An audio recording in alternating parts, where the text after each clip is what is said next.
Hey now, Petey Grizz here.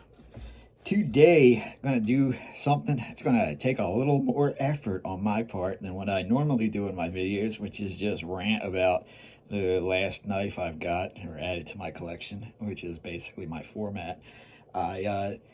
Despite what people seem to think, I do not consider myself an expert on the subject. I'm just an avid collector, and I share what I learn as I learn it. Sometimes I'm wrong, sometimes I'm not. But anyway, what I'm going to do today, since I've seen the question pop up a bunch of times in the last couple of weeks, is how do you polish your Swiss Army knife blade? Now, what I've got here is a 46 to 51 237 camper with the Noxid stamp, Army Swiss. And you see, this is the condition the blades came into me. Now, this is very common to find. To me, this is somebody started polishing or they thought there was rust to get rid of. I don't know how you get a knife to look like that and then just abandon it. Or they were trying to polish it and realized they were just making it worse and decided to abandon ship.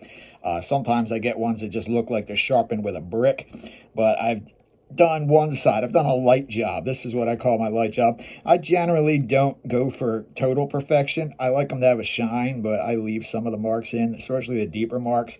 You see down here, there's some gouges. I mean, they works like this, you know.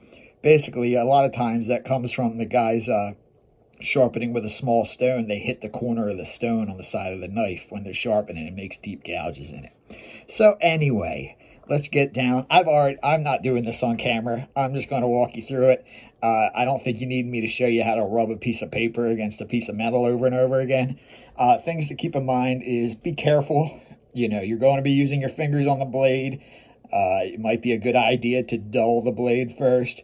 Or either way, just be very careful. Super easy way to get cut while polishing a blade. So be super careful. And if you're prone to accidents, maybe just don't do it yourself. So what do you need to start with? To start with, you need something that's probably going to be too big for me to show on this camera. But this is basically a sample pack from Amazon. It was like 12 bucks or something like that. You need automotive wet dry sandpaper. There's lots of different types of sandpaper. It's not the same type of sandpaper you use on the walls in your house or for woodwork. This is sandpaper for working on metals. It's a lot more durable and the grits are very precise. What it does is it ranges from 120 grit all the way up to 5,000 grit.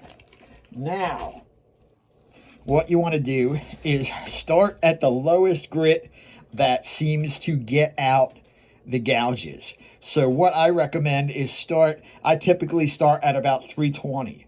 I find that 320 works 90% of the time. That's the grit I need to start at. But if I'm using the 320 and I notice that some of the gouges aren't coming out, like that's the case with these ones you can still see towards the edge right here where it hit the side of a sharpening stone or something, then I'll drop down. The lowest I usually drop down is the 150, and that's pretty rare. That's a coarse sandpaper. That's kind of like the sandpaper, the grit of sandpaper you would use to smooth spackle if you were doing drywall or something, you know.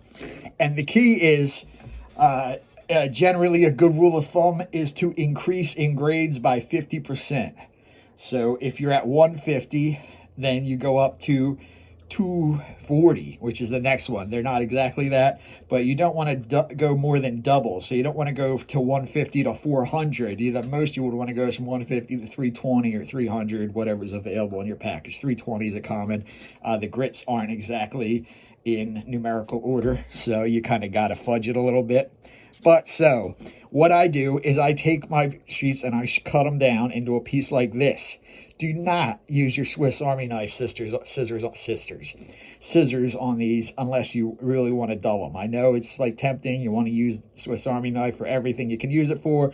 I use a junk pair of like dollar store scissors for this because that sandpaper is going to tear your scissors up. So do not use your Swiss Army knife scissors on it. So on this case, I started with 150 because this one had some heavy grit in it. So you can see I already did the front.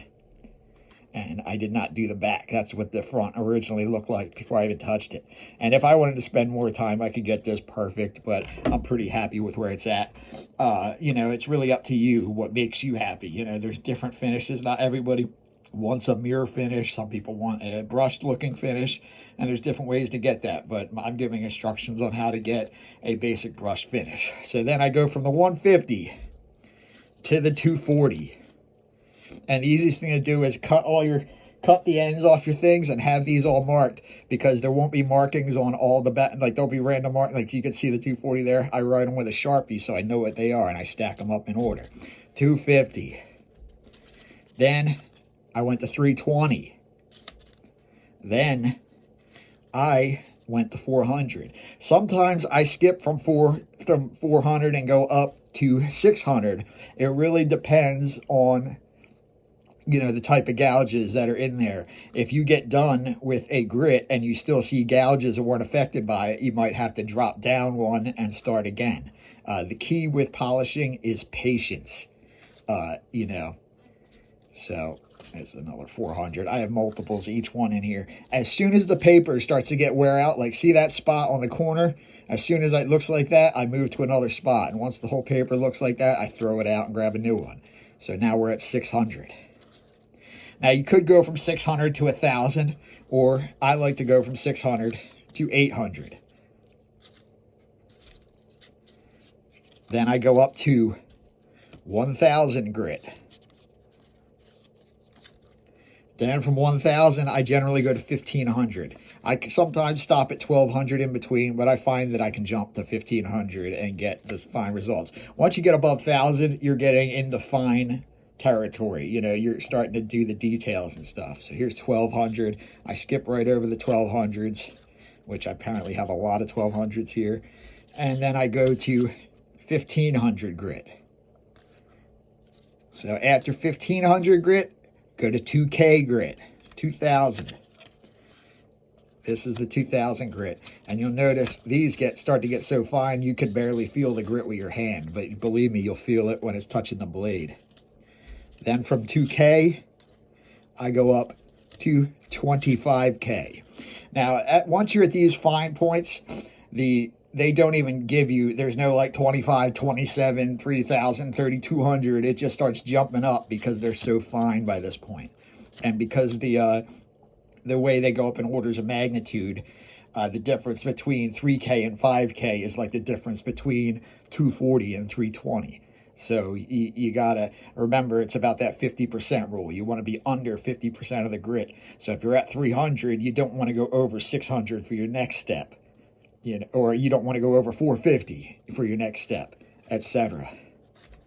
So then I go from the 2,500 to the 3K. You notice the 2,500 is a different color. This is actually a different color gray. This is the 3,000 grit.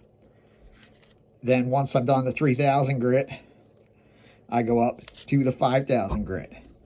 And I just roll my finger up in it. This is how I do it for all of them. I'm only going to show this once because there's no point in me doing this over and over again. But whatever grit I'm starting at, I have the knife held down, usually not with a camera in front of me, which makes it kind of awkward. And I work my way lengthwise up and down the knife. And the key is to try to get in. Some of the hardest spots to get are right here, right by the tang, right at the heel of the blade. That can be tough. And the tip can be tough. The key is to use patience, use your time, and be careful. Then, now we've done, you know, all of our sanding. The next thing we do is polish. Basically, any metal polish paste you like will do the job. They're all roughly the same. They have a very fine, you know, I can't think of the word right now, but they have a very fine gradient in it that also scratches it up, but it's so fine that your eyes can't see it, and that's what gives it the mirror. I happen to use Flitz. Case paste is another good one. various, as long as it's suitable for stainless steel and other metals. This is the same stuff. I use it on the scales. I tend to leave the scales alone. I kind of like them to look rough, but if you want them to look brand new, the same process, same exact process works on the scales. You just gotta, what happens with the scales, since they're plastic, they tend to gum up the papers faster. So you might want to have to change papers more often doing the scales, in my experience. But I like the knives to look worn. I like having a rough scale and then breaking out a nice shiny blade. It makes the knife look used, but still look well cared for. So you take the flits, you get some kind of rag or something, you just put a little dab on it, and you work it back and forth, end to end, like this with the rag. I used to use a Dremel while doing this, but I find that the Dremel tends to be a little overpowering. A Dremel, obviously, with a buffing wheel on it. I find I don't like how it kind of makes like little variations in the finish. I think that hand polish looks better, in my opinion. If you prefer the Dremel, then by all means use the Dremel. There's no absolute rules to this. This is a process that this is how you can start, and then you learn your own method. You know, you figure it out as you go along. There, you know, anybody that says there's an absolute to anything probably, you know, doesn't think that much. So there's always a different answer. So anyway, another issue that this knife has is you're barely going to be able to see it, but right here it did have an etch, which is basically gone now. That's something you have to consider. I can still read it with my naked eye. It says Modini Locarno, which is the Cutler is Modini, and Locarno is a town in Switzerland. Very common on the vintage Swiss Army knives. If you don't want to wipe that out, you can put tape over it, a very small spot of tape over it, and then sand around it and leave it alone. Or you can only sand on it with the finer grits and take out some of the finer stuff and hopefully not damage it. Or a lot of people, you know, in this case, this knife was so far gone, I pretty much just went for it and didn't even consider the etch. It's just, it wasn't, there was no saving it. My choice was either to have a spot that looked like this, where you could barely see the etch, or a spot that looked like this, where you could barely see the etch. So it's, you know, 6 of one and half a dozen of the other. You're screwed either way. Anyway, thanks for watching. I am working on figuring out how to do my collection video. Probably going to break it down into a few parts, so look for that to be coming in the next week or so. Anyway, thanks everybody for watching. I appreciate you. Petey Grizz out.